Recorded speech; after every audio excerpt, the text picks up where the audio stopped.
Assalamualaikum warahmatullahi wabarakatuh. Hai semuanya, welcome to my YouTube channel. Apa kabar semua? Semoga sehat selalu dan tetap semangat. Pada video kali ini saya akan membahas mengenai materi tentang dasar perbankan, yakni tentang simpanan tabungan. Oke, tabungan. Tabungan di sini sama artinya dengan menyimpan uang.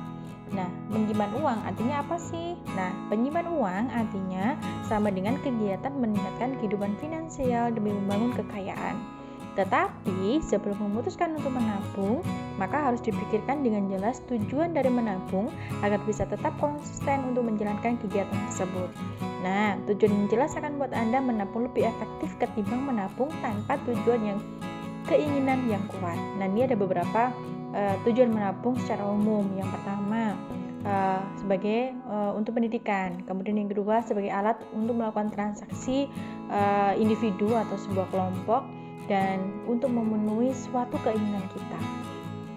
Sebelum memulai masuk materi, saya akan membahas mengenai tujuan pembelajaran pada kelas kita. Yang pertama, tujuan pembelajarannya adalah menjelaskan pengertian tabungan dan simpanan tabungan. Yang kedua, menyebutkan jenis tabungan dan keuntungannya. Yang terakhir adalah menjelaskan alat penarikan tabungan dan perhitungan bunga tabungan. Oke, di sini kita bahas mengenai definisi tabungan.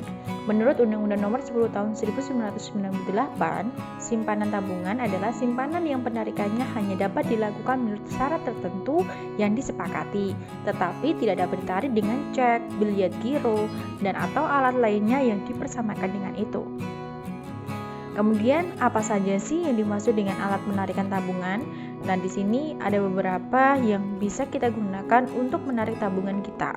Yang pertama adalah buku tabungan, kemudian yang kedua adalah slip penarikan, yang ketiga adalah kwitansi, dan kemudian yang keempat adalah kartu ATM. Selanjutnya, di sini alat penarikan tabungan. Nah, di sini sudah tahu ya contohnya. Kalian mesti sudah punya sebuah buku tabungan. Nah, di sini contohnya seperti ini. Kemudian yang kedua, di sini ada slip penarikan. Nah, ini contoh bukti slip penarikan, di mana di situ digunakan untuk menarik transaksi atau tabungan kalian di bank. Kemudian yang ketiga adalah kwitansi, di mana bukti pembayaran. Kemudian yang ketiga adalah kartu ATM. Nah, ini kartu ATM digunakan untuk menarik uang kita di mesin ATM di wilayah tertentu atau di bank tertentu saja. Oke, kemudian di sini ada beberapa jenis tabungan. Yang pertama ada tabungan konvensional, kemudian yang kedua adalah tabungan anak, kemudian yang ketiga tabungan berjangka, kemudian yang keempat tabungan mata uang asing, dan terakhir adalah tabungan haji, di mana jenis tabungan ini menyesuaikan dengan nasabah yang nanti ditujukan kemana sih tabungan itu, gitu ya. Kemudian di sini ada beberapa keuntungan menabung di bank. Mungkin kalau menabung di rumah mesti ada untung dan ruginya. Kalau untungnya kita bisa ambil gitu kan ya, bisa ambil di celengan atau gimana. Tapi kalau ruginya kan berarti biasanya hilang atau gimana gitu kan ya. Tapi kalau kita menabung di suatu bank, berarti itu nanti yang pertama yang paling menonjol itu adalah uang kita akan aman. Nah, di sini salah satu tujuan dari menabung adalah agar kita dapat mengelola uang dengan lebih terencana.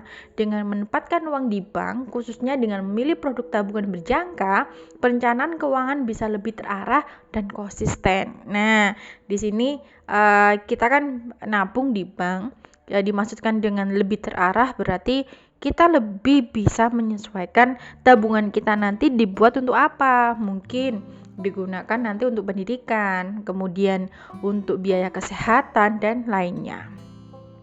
Oke, kemudian tujuan menabung bagi masyarakat atau nasabah. Nah, di sini ada beberapa tujuan dari masyarakat menabung. Untuk apa sih uangnya kita tabung di bank gitu kan ya. Yang pertama, nasabah merasa aman menyimpan uangnya dalam bentuk tabungan di bank. Kemudian yang kedua, nasabah dapat menarik tabungan dengan mudah. Nah, dapat menarik dengan mudah itu karena kita bisa menariknya sewaktu-waktu, bisa menggunakan buku tabungan, atau yang paling nyaman itu adalah menggunakan kartu ATM. Kita bisa mengambil uang kita di tabungan kita melalui mesin ATM di waktu setiap waktu maksudnya.